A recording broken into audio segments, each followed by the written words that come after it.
ओम शांति। आप सभी का बाबा के इस चैनल में स्वागत है।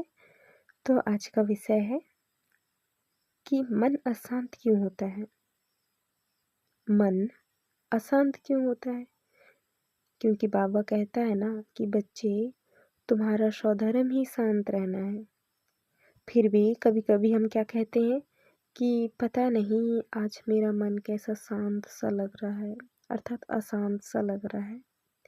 मन पता नहीं बहुत बेचैन है, पता नहीं कैसे कहाँ से ये सब मेरे अंदर आ गया है।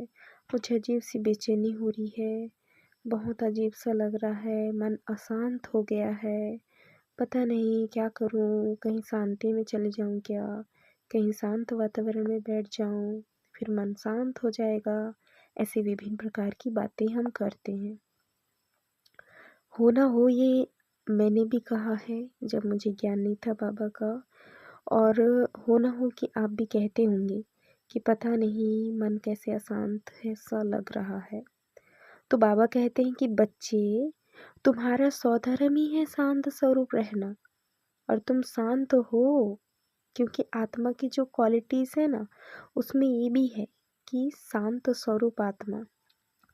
तो बाबा कहते हैं कि बच्चे, अगर ऐसा तुम्हें लगता है कि मन अशांत है तो उस जब फीलिंग में जो वो फीलिंग आएगी या वो फीलिंग आ गई कि नहीं मन पता नहीं बेचैन सा है, अशांत है, तब आप बाबा को कह सकते हो। बाबा का तुम्हें जब टचिंग होगा, साथ रखोगे बाबा को, तो फीलिंग कराएगा, एनर्जी देगा, तो ऑटोमेटिक जो अशांत मन कहते हैं ना वो शांत हो जाएगा।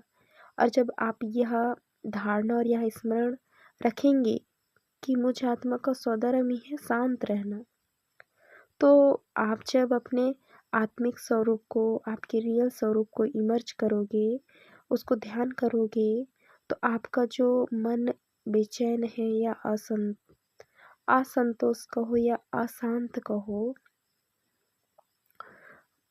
बाबा कहता है कि बच्चे, अगर मन अशांत है तो बाबा के पास आओ, बाबा से योग करो, और बाबा जो मुरली में पॉइंट्स देते हैं उसका स्मरण करो। मन ऑटोमेटिक शांत हो जाएगा। और एक बात है, मन अशांत क्यों होता है? क्योंकि जब आत्मा में चिंता भर जाता है, चिंताएं बहुत लेते हैं, चाहे मैं हूँ, चाहे आप हो, चाहे कोई भी आत्माएं हैं, चिंताएं बहुत लेते हैं। पहले, अब बाबा मिला है तो चिंताएं खत्म हो गई है, लेकिन हम शुरू से चिंताओं को लेते आए हैं। तो बाबा बोलता है, अगर तुम चिंताग्रस्त हो तो तुम अशांत हो। क्यों? क्योंकि जो शांत मन वाला होगा वो चिंता नहीं, चिंता मुक्त होगा। तो बाबा कहते हैं कि बच्चे, अपना ध्यान एक बाप में लगाओ, और अपना जो स्वधर्म है, तुम्हारा जो स्थिति है रियल वाला, उसे स्मरण करो। तो आपका ध्यान और आपका मन अशांत कभी नहीं होगा। तो इसके लिए आप बहुत अच्छा अभ्यास कर सकते हैं। अगर होता है ना कि कई आत्माओं का मन सच में बहुत अशांत होता है, यानी कि उनके अंदर शांति का जो प्रकम्पन रहता है वो कम रहता है या ना के बराबर। तो आप क्या कर सकते हैं? आप मेडिटेशन कर सकते हैं, आप योग में रह सकते हैं, चलते फिरते आप याद कर सकते हैं बाबा को, और अपनी शक्ति को इमर्ज कर सकते हैं। और सोमान तो आप दो अवश्य ज़रूर लें कि मैं मास्टर सर्वशक्तिवान आत्मा हूँ, सफलता तो मेरा जन्म सिद्ध अधिकार है, मैं शांत स्वरूप आत्मा हूँ। शांत स्वरूप अर्थात शांत स्वरूप आत्मा। हर चीज में अपने आप को एक शांति का प्रतीक दिलाओ, तो ऑटोमेटिक अशांति वाली स्थिति हट जाएगी। तो बाबा कहते हैं, प्यारे प्यारे सोमान, आप अभ्यास कर सकते हो। आपका स्वधर्म है शांत रहना। आप कितने महान और नेक आत्मा हो, इसका आप जब स्मरण करेंगे और चिंतन करेंगे, बार बार इसको अपने मन में दोहराएंगे, तो आपका जो स्थिति है वो अचल अडोल और शांत स्वभाव का बन जाएगा, क्योंकि वो स्वधर्म है ना। और जो स्वधर्म होता है, स्वयं का धर्म होता है, उसको कैसे तुम भूल सकते हो? तो बाबा कहते हैं कि बच्चे, तुम अपने स्वधर्म को इसलिए भूल गए हो क्योंकि तुमने 84 जन्म लिया।